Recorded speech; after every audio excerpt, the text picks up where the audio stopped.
No, don't like that.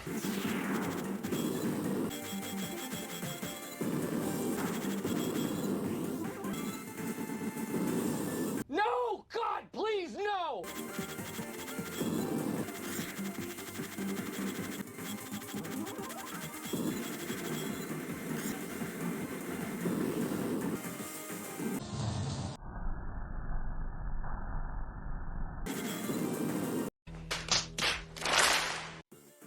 Hello everyone and welcome to another video.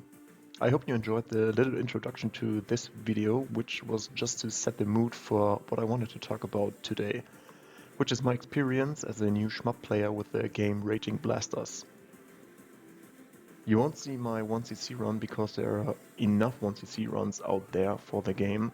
What you will be seeing is footage of my, I guess it was 3 or 4cc run, which was actually the first time I was able to complete the game.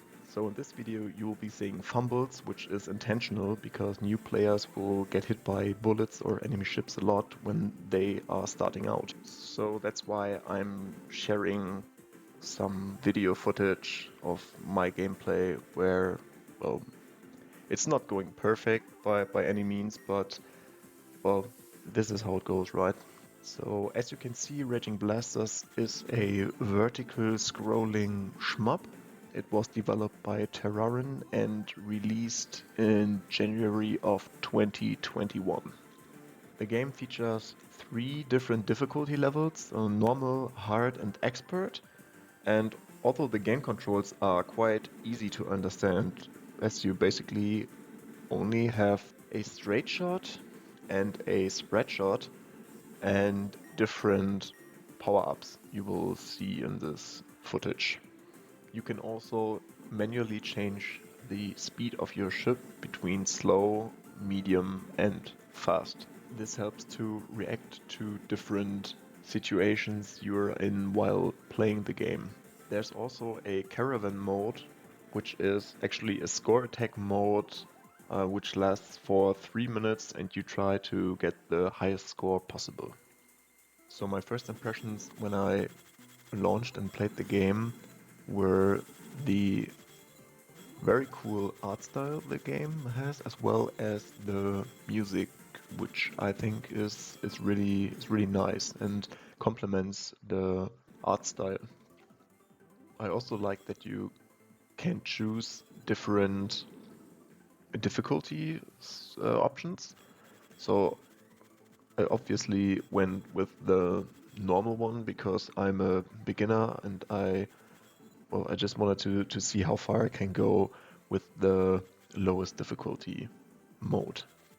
I had to find out very soon that I was not really able to get far into the game. So on my first try, I think I got to the boss of the first stage and died and had to basically credit feed my way through the first and through the second stage, and well, it ended in the third stage, basically right before the mid boss, I guess. This brings me to a negative point, which I really dislike with more modern shmups, to be honest, which is the lack of a training mode. So if you're considering to buy and play the game, you should keep in mind that the game is quite old school in providing a training mode, because there is basically no training mode. You have to play the stages over and over and memorize all the enemies and the patterns and so on to finally get good enough to finish the game. I really wish the developer would have added a proper training mode so you can just go through the stages or train specific bosses to make it a little bit easier. This was the main reason why I stopped playing the game relatively soon after I first played it, because I thought I don't have too much time to go through each and every stage again and again and again without any training or save or load state feature to practice specific bosses or specific areas in stages where I'm struggling. So what I did was I had another game on the backlog which was Softstar, another indie game that was developed by Banana Bytes from Brazil. Softstar is a vertical shoot 'em up as well, but while Raging Blasters reminds me more of a PC Engine type of game, like Soldier Blade for example, Softstar often gets compared to a tour plan game, so I just wanted to try it out for some days. The cool thing about Softstar is that you have different ship types that are significantly different from one another, as well as a lot of different difficulty settings and also options like shaders you can change and so on and so on. So it's crazy.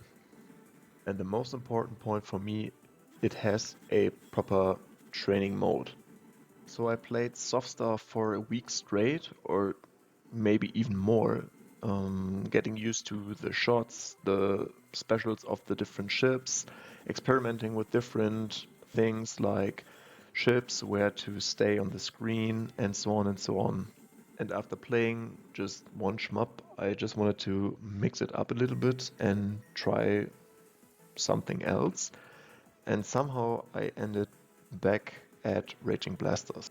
So after starting the game and being reminded of the different mechanics and enemies in the game, I was quite surprised that I was able to get to stage 4.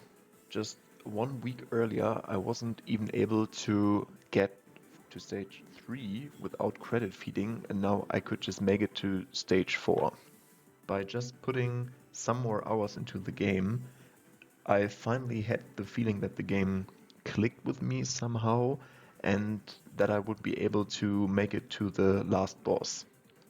So as I said earlier, you are seeing my 3 or 4cc run where I was able to get to the final boss. I think it was the second time, but I was not able to survive the first or second phase of the final boss. But even beating the game with 3 or 4 CCs was kind of an eye-opener for me, because I could finally grasp the big picture of the game. I started to take notes for each stage about which weapons I wanted to use, what I had to look out for, where I had troubles, or which ship speeds I wanted to use in specific situations. This was a feature of the game which I completely overlooked at the beginning when I started out, and which really grew on me over time. So as usual, the final boss of the game gave me some headaches at the beginning, and it took me a few runs to finally find a strategy that worked for me at least, and so that helped me to finally get the 1cc in the game. Overall, I have to say it was a fun experience, and I'm very glad that I went back to the game and 1cc'd it on the normal difficulty. I might as well return to the game to try to get the 1cc in expert mode. Nevertheless, I'm still a little bit on the fence because of the training mode, which is really missing for me, which is a big point, at least for me personally. So what I learned from this is that it's okay to deviate from a game and test something else to broaden your horizon, because it can help to improve your skills or different skills, which might as well translate to a different game. So that's all I wanted to talk about for this video. Let me know in the comments what you think of Raging Blasters. Have you played it, or are you planning to play it? And what's your opinion on training modes? Are they essential or just redundant? If you liked what you saw and heard, please consider giving this video a thumbs up. Thank you very much for watching, have a great day, and see you next time.